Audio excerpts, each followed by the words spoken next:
Design by Atlas es una consultoría afincada en Mallorca, formada por Pablo Martín y Astrid Establo, y es un estudio multipremiado y, entre otros clientes, trabajan para Camper.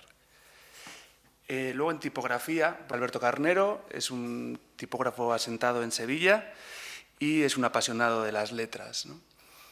Tenemos a Javier Jaén, que es un joven ilustrador que reside en Barcelona y ha trabajado, entre otros, para el New York Times, el Washington Post, El País, y él lo que hace, crea un mundo lleno de poesía visual. Está también Eduardo del Fraile, es un diseñador que viene desde Murcia, y él está enfocado al mundo del packaging o el diseño del envase. El quinto ponente será Javier Mariscal, por todos conocido, ilustrador, diseñador, no sé, es como un multifacetas el tío, y fue Premio Nacional de Diseño en el año 99.